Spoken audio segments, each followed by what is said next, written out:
Let's Dance, la sublime Donna Summer, paix à son âme. Mais nous allons bien danser de toute façon. Je crois que là, on ne peut pas s'en empêcher parce que il y aura des percus, beaucoup de percus avec un grand percussionniste et perfectionniste également. J'ai le plaisir d'accueillir ce soir au studio 10 de RTCI Habib Samandi. Bonsoir Habib. Bonsoir, bonjour Manda, merci de m'inviter. Ça fait belle lurette qu'on ne s'est pas vu. C'est une belle occasion pour se revoir. C'est vrai que c'est une très belle occasion, mais là, on va me reprocher le fait d'inviter des amis, parce que j'ai commencé cette semaine à inviter Omar Louer, qui sera demain dans le festival Jasmine, qui fera l'ouverture de Jasmine. Ensuite, le grand, le sublime, l'icône Fawzi Chkili, avec qui tu as eu l'avantage de jouer à plusieurs reprises, Habib. Ouais, oui. Et voilà, et jamais 203, la troisième le troisième artiste ou le troisième invité, c'est Habib Samandi, que j'accueille avec grand plaisir encore une fois. Il est Merci. là pour nous parler d'un événement qui s'appelle The Tunisian Stambeli Collective and Guests, mais et surtout qui va être doublé d'un autre événement, c'est la réouverture d'un cinéma mythique, c'est le cinéma de l'Hôtel Africa. Oui, Alors, ça c'est un très bon choix, Habib, mais avant d'aller dans les détails, on va faire ample connaissance et meilleure connaissance avec vous. Alors, qui est Habib Samandi? Habib Samandi, alors je suis musicien, je suis musicien freelance. Donc j'ai fait des études en économie, mais après j'ai décidé de faire le musicien. Parce que C'est-à-dire que vous avez joué en parallèle à vos études, Habib. Ben oui, c'est-à-dire, alors, il y a deux, comment dire, il y a la chose qui m'a rapproché aux percussions, c'est mon grand-père maternel, Ah, il y a un côté qui est, familial. oui, il était un des Chirt Soulamé en Tunisie, donc il jouait du bandir et il chantait, il faisait des cérémonies chez lui. Donc ça, c'est la première des choses qui m'a marqué. C'est le bandir, la rythmique et le chant. Donc, il faisait même des cérémonies à la maison. Hein. Donc, il était très connu. Il faisait partie de la sommet de Aziz, il s'appelle en noir et blanc, je me souvenais ça. Mhm. Donc, ça, c'est la première chose qui a stimulé un peu Tu l'envie avais de quel âge à faire. peu près, Habib? Tout jeune, 3 ans, 4 ans, c'est mon grand-père. Ah, C'est ça mon a commencé grand-père. très très C'est mon tôt. grand-père, oui, oui, très tôt. Donc, je l'ai vu jouer à la Yarh, ben, il est parti, bien sûr. Voilà, ça c'est la première chose. Après, quand j'étais au lycée Ibn Sharaf, j'ai fait le club de musique sous la houlette de Hafhouf. C'est notre professeur de M. Hafhouf. C'était notre prof de musique. Et donc j'étais à la chorale. Après, j'étais le percussionniste d'Ibn Sharaf. Ibn Sharaf qui a enfanté plein de musiciens Mhm. très très connus. Hein. C'est pour ne pas oublier, je ne vais pas Les les dire qui cités. c'est, les Mhm. citer. Samir Agbi était avec nous, Abdel Sahel, les Belgaïd, Abbas, oui. l'Abdelbas, tout. Ça veut dire qu'il y avait une génération incroyable. Et moi, j'étais aussi à la Darbouka. Donc, c'était le niveau dilettante, c'est-à-dire amateur, en fait. Amateur, hein. Et puis, la troisième, comment dire, la chose qui m'a vraiment bousculé pour devenir, enfin, entre guillemets, le percussionniste qui joue un peu les congas et tout ça, c'est que j'ai rencontré Roberto Pla. Alors, Roberto Pla, il a joué en Tunisie. Je me rappelle, Raouf Ben Amor, il s'occupait d'un festival à l'hôtel Mechtel. Et donc, il y avait des musiciens qui venaient rester 2 semaines, 3 semaines, tout Oui, ça. Et j'ai rencontré ce Roberto Pla. C'est lui, c'était la grande révélation pour moi, Roberto Pla. Il avait des percussions, tout ça, c'était un percussionniste colombien. Et moi, j'étais à la faculté. Hein. Alors, j'ai vu ses congas, tout ça, j'ai vu comment il jouait, et j'étais ébloui parce que c'est une autre technique, c'est pas la technique de la darbuka et tout ça, du de ces Bendir. choses et de bendir que je Mhm. connaissais parce que j'étais tunisien. C'était la première rencontre qui a bouleversé ma vie, vraiment bouleversé ma vie, et je veux dire la suite. Alors, je remercie mes parents parce qu'ils m'ont acheté la congasse. C'est une congasse à lui. Il est resté 2 semaines ou 3 semaines avec son groupe, avec le fameux Alfredo Rodriguez. Donc, pratiquement, je séchais tous mes travaux dirigés de la faculté pour voir le concert. Hein. Et j'y étais pratiquement tous les soirs. Ah, il jouait tous les soirs? Il jouait tous les soirs pendant 2 semaines, 3 semaines. Oui, c'était... Raouf Ben Amr a fait quelque chose d'incroyable. Je ne sais pas, ça salue, fait très... Oui, on le connaît beaucoup plus comme étant un comédien, quelqu'un qui fait du théâtre, mais là aussi, il s'est occupé du festival de jazz à Tabarka. C'est lui qui a été l'un des premiers. Oui, donc il invitait des groupes de France ou de partout. Donc il restait 2 semaines, 1 semaine, 3 semaines. Alors c'était une aubaine pour que j'achète ces congas. Et je remercie mon père et ma mère. Pour m'acheter, c'était aussi très cher. C'était une congasse de bonne qualité. Non, j'avais une de Mokhtar Methni et celle de Roberto Pla était aussi de meilleure qualité parce que c'était une marque, je me rappelle, ça s'appelait une marque Natal. C'était une congasse en plexiglas. Ah, tu as acheté ça, congas? Oui, j'ai acheté ça, congas. Et je remercie mon papa et ma mère parce qu'ils m'ont encouragé. Et elle était chère, hein, je ne vous dis pas combien. Donc voilà, j'étais très content d'avoir un instrument de bonne qualité. C'était une congas. Et la tumba, c'était de Mokhtar Methni, aussi un artiste saha. Parce que était... qu'on a cité la dernière fois. Oui, on a cité parce que tous les instruments, on a acheté de Mokhtar Methni. C'est vrai, il mérite tous les éloges. Hein. Tout à fait. On ne pouvait pas ramener comme ça des instruments. Ah, non. Et voilà, donc ça, alors la suite, c'est que je suis resté 1 semaine et... Une fois, ils sont passés à Bounaoues Gamart pour qu'ils jouent là-bas. Oui. Et ils m'ont invité pour jouer les congas. Et lui, ce Roberto Pla, il allait jouer la batterie. Donc voilà. Donc il m'a formé pendant 1 semaine. Il m'a dit, j'ai une surprise pour toi. Alfredo Rodriguez, qui est un grand pianiste cubain, il a dit non. Qu'est-ce que vous faites? Qu'est-ce que vous faites? Mais il ne sait pas jouer, tout ça. Mais Roberto Pla me dit non, t'en fais pas. Je lui ai appris le son montuno, c'est-à-dire la base de truc. Et voilà. Et quand je te dis, il m'a dit voilà, tu dois pas faire aucun solo. Si je te dis de faire un solo, tu vas faire le solo que tu connais.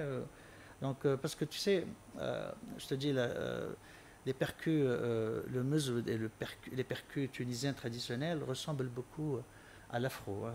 Ça veut dire paradoxalement à la musique. Plutôt latine. Oui, il ressemble.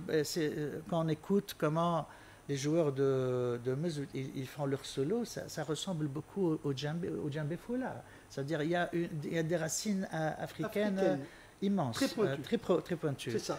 Donc moi, quand j'ai joué, je faisais des solos. En fait, je faisais des solos de Darbouka sur les congas, en fait. Mais lui, il disait ça c'est bien. Il a apprécié. Il a apprécié parce qu'il a. Connaissait pas tout à fait. Non, voilà, il a détecté des patterns, des phrasés qui sont différents des siens. C'est ça. Et c'était quelque chose d'original. Donc il m'a dit voilà, tu vas jouer avec nous, mais tu vas faire le pattern très simple. Et quand je te dis de faire un solo, je te regarde, tu fais le solo. Et ça, oui, ça a fonctionné comme ça. Ça a fonctionné. C'est ça mon vrai début. J'étais à Bounaoues, il y avait les ambassadeurs des pays d'Amérique du Sud. On a fait le concert et à la fin, les ambassadeurs qui venaient me féliciter, qui me parlaient en espagnol. Et moi, j'ai dit non, je suis tunisien. Moi, je suis tunisien. Et j'étais fier, et c'est là. Oui, j'étais fier de ce que j'ai fait, et c'est là où j'ai senti le prémisse de devenir un percussionniste. Je me dis, tiens, maintenant, je peux devenir percussionniste. Et c'est là, j'ai dit, tiens, alors je vais rencontrer Fawzi Chkil, et ça, c'est une autre histoire. Je vais lui dire, est-ce que ça t'intéresse de jouer avec un percussionniste? Moi, j'ai joué, je sais jouer un petit peu. Il m'a dit, viens, on va voir, on va t'écouter. C'était tu te rappelles de l'année? Là, je te pose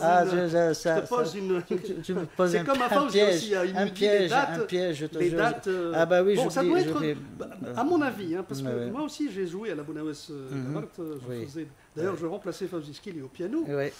Et c'était c'était la période de Raouf Ben Amour, encore une fois, Oui, c'était lui le oui, directeur oui, artistique. dans les années Voilà. 80, ça c'est C'était clair, hein. fin des années 80, début des années 90. Ok, peut-être, Voilà. voilà, peut-être, oui.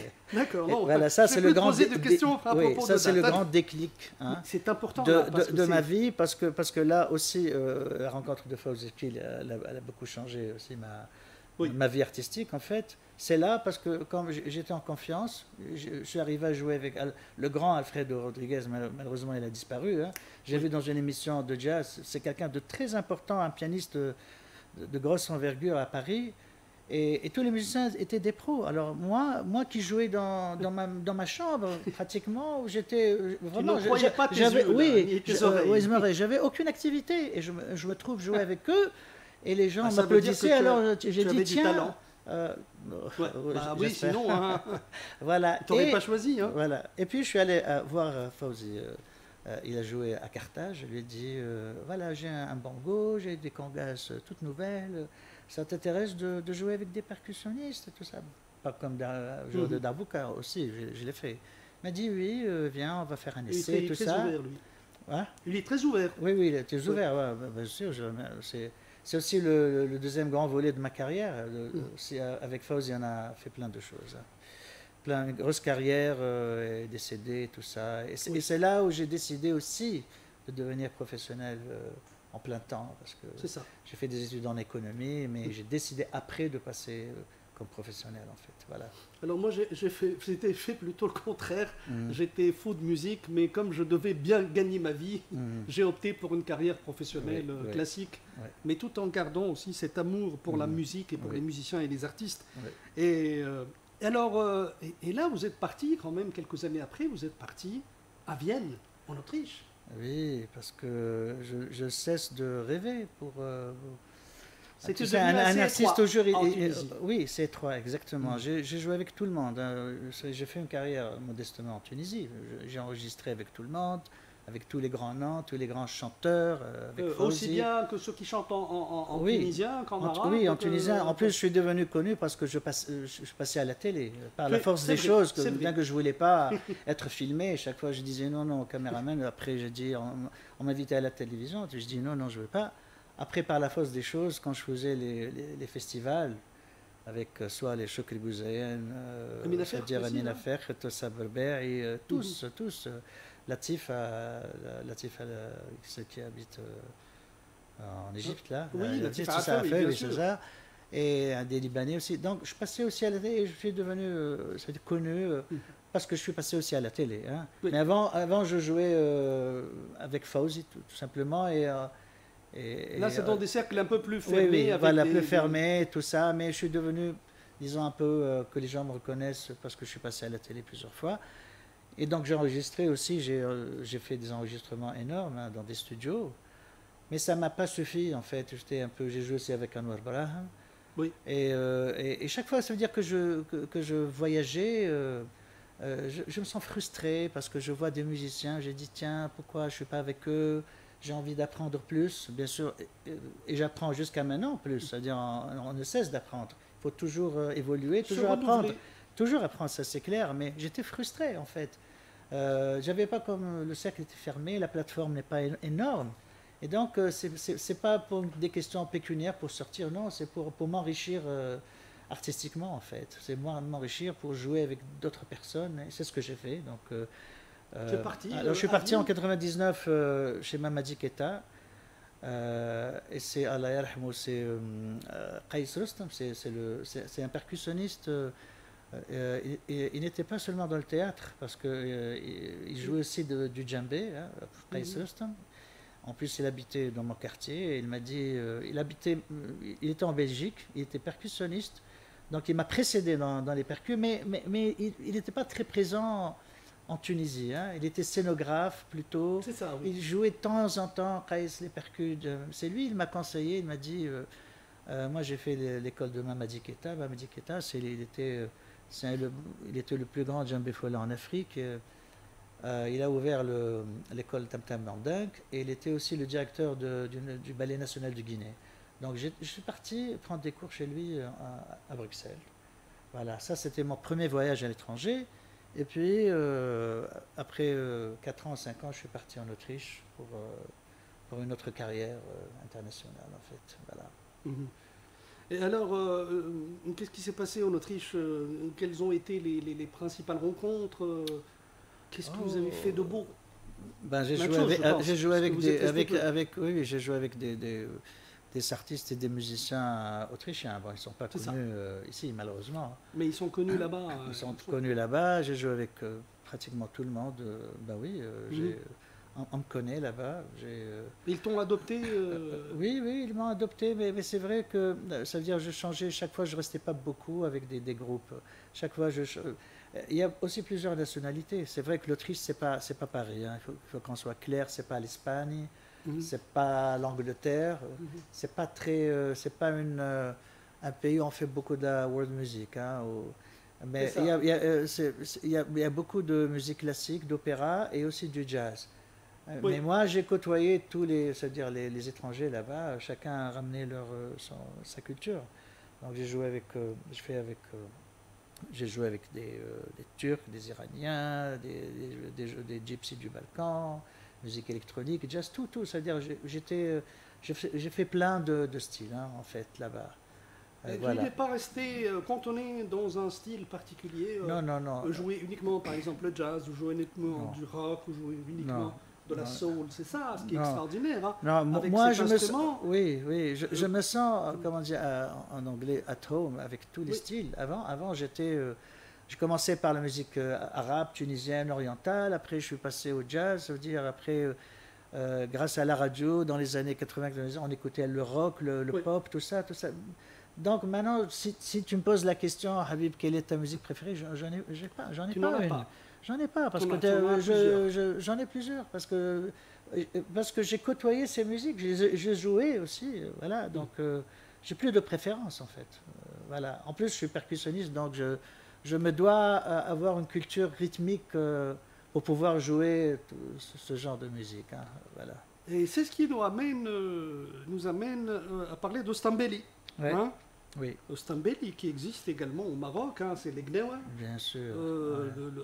Même aux îles Comores, c'est le Rumbu. Ah, Les d'accord. Orishas à Cuba, Ah, ah, même au Brésil, je le sais pas ça. candomblé, ah oui, oui, oui, tout ça. Ah oui, les Enfin, j'ai gandomblés. ramassé, je me suis documenté, Ah, d'accord, j'ai d'accord. ramassé. Alors, Oui, ce riche patrimoine, Habib Samandi, oui, s'est répandu au fil du temps sur oui, la route de la traite négrière, il faut le oui, préciser, et le oui, trafic oui, oriental oui, oui, des esclaves noirs. oui, oui, Et là, tu introduis un nouveau concept oui. avec Mhm. ce Tunisian Stambeli Oui, Collective mhm. et des invités, M-Guests. Oui, oui, C'est le nom de ton oui, concert que tu vas mhm. donner Oui. vendredi prochain, vendredi 31 octobre à 19h30, Mhm. au Centre Africa des Arts, c'est l'ex-cinéma de l'Hôtel Mhm. Africa. Oui, oui, oui, oui, oui, oui. Alors, ton histoire avec le Stambeli et le choix d'aller vers ce rythme Mhm. ancien, Mhm. il s'est fait Alors, comment? je vous raconte encore une petite histoire familiale. Hein.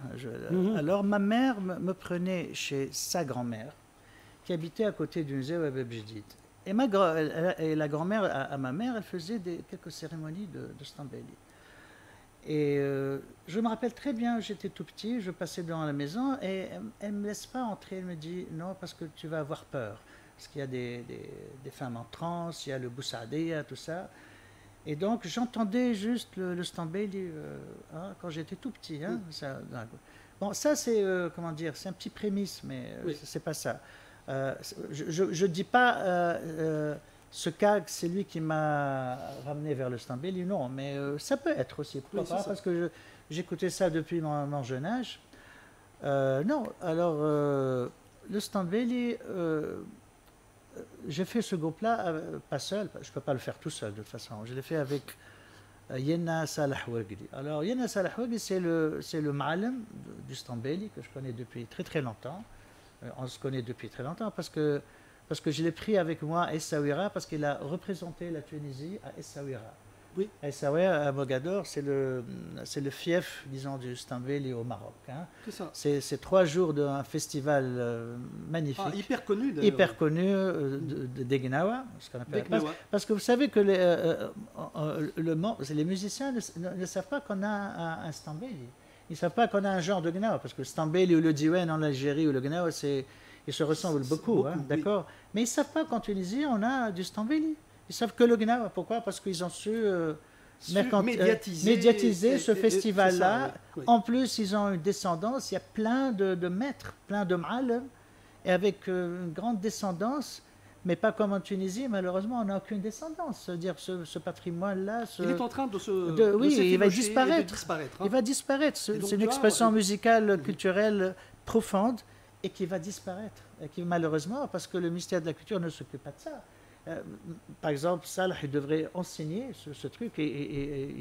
C'est le dernier, bien qu'il est jeune, hein, pour vous dire que tous les vieux, tous les grands mâles sont morts. Il reste lui ou un autre ou deux, je ne sais pas. C'est dommage si vraiment vraiment, voilà. lui aussi disparaît. Voilà. Oui. Mais là, c'est un avis au ministère de la Culture. Oui, j'espère. S'occuper. Exactement. Du stambeli, qui est une expression très profonde. C'est une musique tunisienne hein, aussi. Tunisienne, comme le malouf, comme la musique traditionnelle et autres, tout ça. Alors, bien sûr, l'idée de marier, c'est-à-dire j'ai appelé ce Tunisian Stambeli Collective parce que d'abord, dans le Stambeli, dans les mausolées, ils ne jouent pas avec des percussions, hein, ils font que les castanets, les shkashak et le gambé. Alors, mon idée, c'est de mettre les percus afro-latines, le djembé, les tumbas, les cloches, pour accompagner le gambé. Et ça, c'est pas une idée, c'est une idée très ancienne, parce que en Autriche, j'ai fait ça. En 2015, j'ai invité des musiciens autrichiens. C'est-à-dire, quand vous entrez en YouTube, vous écrivez Habib Samad, vous avez trouvé cette vidéo. Oui. En 2015, j'ai fait ça. J'ai introduit mes percus avec des musiciens autrichiens pour faire un stambeli, inspiré du stambeli, en fait. Oui. Parce que là-bas, il n'y a pas de ma'alem en Autriche. Hein. Oui, bien sûr. Donc j'ai fait ça, c'est une idée qui est très ancienne, mais quand j'ai fait mon retour ici, enfin dire, bon, je suis toujours entre Tunis et Vienne, j'ai dit, tiens, pourquoi pas ne pas contacter Yana Salah pour refaire ce projet-là, introduire les percus, voilà. Et je l'ai appelé collective. Oui. J'ai appelé collective, c'est comme dans le jazz. On ne veut pas être tout seul, on ne veut pas être juste percu. Ça, c'est la magie, en fait. Oui, on ne veut pas être juste percu, gombri, shkashak. J'aime bien inviter d'autres musiciens qui savent jouer le stambeli. Il faut qu'ils savent jouer le stambeli parce que ce n'est pas aussi facile. Non. Donc, que ce soit rythmiquement ou harmoniquement. Alors, qui mieux que les jazzmen qui sont très ouverts, très flexibles. Oui. Et donc, j'ai fait une répétition avec un invité, un jazzman, il s'appelle Ahmed Ajabi. Oui. Donc aussi, je crois qu'il va jouer aussi au Jasmine Festival, le troisième jour, je crois. Voilà, le troisième jour, tout à fait. Donc c'est un excellent saxophoniste, il a étudié en Allemagne, il joue la flûte. Oui. On a fait une répétition et ça marchait très très bien. Hyper bien. Hyper bien. Ça veut dire, on ne va pas faire quelque chose de compliqué. Yana Salah, on va jouer la rythmique, on va jouer les tourneries et lui, il va jouer dessus. Donc il n'y a pas... un arrangement spécial pour ça. On n'a pas eu le temps pour peaufiner tout ça. Ça demande quand même pas mal d'heures de répétition. Oui, d'heures de répétition. Ce qui n'est pas évident, je veux dire. Pour choisir les gammes qu'il faut, savoir, c'est des gammes un peu pentatoniques ou comme bluesy, ou c'est de musique africaine. En fait. Il faut connaître, il faut savoir quoi jouer. Tout à fait. Et il n'y a pas que lui, parce que j'ai invité aussi, c'est une première, j'ai invité... un excellent djembé fola, parce qu'on appelle djembé fola, c'est un joueur de djembé guinéen, il s'appelle Abdoulaye Traoré. Abdoulaye Traoré, il est là depuis 12 ans, c'est pas juste un subsaharien qui vient d'arriver, non. C'est un percussionniste, il est en Tunisie depuis une douzaine d'années, et c'est un très bon joueur de djembé. Alors c'est pour renforcer la rythmique. Donc c'est aussi une idée à moi, donc d'inviter un saxophoniste, d'inviter Abdoulaye, et d'agrandir le groupe. Et aussi, j'ai ramené Abdullah avec moi parce que je me suis acheté des doum-doum. Des doum, c'est des fûts africains, des doum-doum samban kenkeni, c'est des percus africaines que j'ai jamais fait sortir de chez moi. Alors je dis, tiens, pourquoi pas, c'est une bonne occasion, étant donné que Abdullah va venir au djembé, je vais faire sortir mes doum-doum. Donc c'était comme ça l'idée qui m'est parvenue. Et voilà, donc ça va être, ça va Alors, ça être sera un des spectacle percus à à peu près gogo. d'une Hein. heure, d'une heure 30, d'une heure 15. 1h15, disons. 1h15. 1h15. Mhm. Donc, ça veut dire, enfin, le premier set, on va pas faire de pause, je pense pas. Le premier set, ça va être entre nous, moi et Salah, et les Shkashri et les chants. Après, on va inviter Ahmed Ajabi, Ahmed Ajabi et Abdoulaye Traoré. Abdoulaye Traoré. Donc, ça va être 1h15 une rythmique grandiose. Hein, Et on je peut peux vous danser garantir. là, Habib. Bien sûr, non, c'est fait pour la Là, danse. c'est fait pour la danse Ah et je oui, pense pas non, qu'on qu'on il puisse. y a le chant, il y a la danse, il y a les solos. C'est vraiment, ça va être, j'espère, un excellent Et concert. sachant que le Tunisien adore le rythme, Habib. Écoute. Ah oui, ah oui. Non, il n'y a Ça, que le c'est- rythme, il n'y a que le Il n'y a rythme. que le rythme Il y a que le d'ailleurs, rythme. il n'y a que le rythme, baby, de Bah toute oui, hein. façon avec des nappes de saxophone, ça Bien c'est sûr. hein, Ah oui, et il joue là aussi la flûte, et la flûte et aussi. avec des effets, avec des pédales. Donc il va y avoir beaucoup de choses. Hein. Et du chant, bien sûr, on n'oublie pas De le la chant. très bonne musique vous attend. Alors, vendredi 31 octobre à 19h30 à l'ex-cinéma l'Hôtel Africa. Oui. Donc là, bon, pour Oui. ne pas faire de la pub quand même, je crois que vous avez un site, Habib, où là où on peut Je crois réserver. il faut réserver, il faut appeler Il faut appeler un le- numéro le- qui est le numéro. 96 444 111. Voilà. Voilà. Bon, pour ne pas faire beaucoup de publicité, on va nous Ouais. accuser de faire de la pub Ouais. gratuite. Voilà, le mot de la fin, Habib, parce que le temps déjà qui nous est imparti est quasiment Ouais. terminé. Bah, je suis d'abord content de te revoir. C'est mutuel. Voilà. Je suis aussi content de revoir la radio. Là où j'étais invité avant mon départ, avant que j'aille à Vienne, j'étais invité par Donia Cheuch, Habib notre Belaïd, collègue qu'on salue. Heikel, qu'on salue, on salue tous. Voilà, c'était un moment nostalgique d'y retourner, voilà, d'être ici. C'est un moment nostalgique parce que ça m'a. Voilà, je me suis rappelé de ces beaux moments. Plein de choses. Oui, plein de choses. Très bien, en tout cas, plein de belles choses vous attendent encore une fois ce vendredi 31 octobre avec Habib Samandi, son Tunisian Stambeli Collective et ses guests. Merci beaucoup, Habib. Merci, Mandel. d'être Merci venu. beaucoup pour l'invitation. Merci, Alors, Mandel. et à vendredi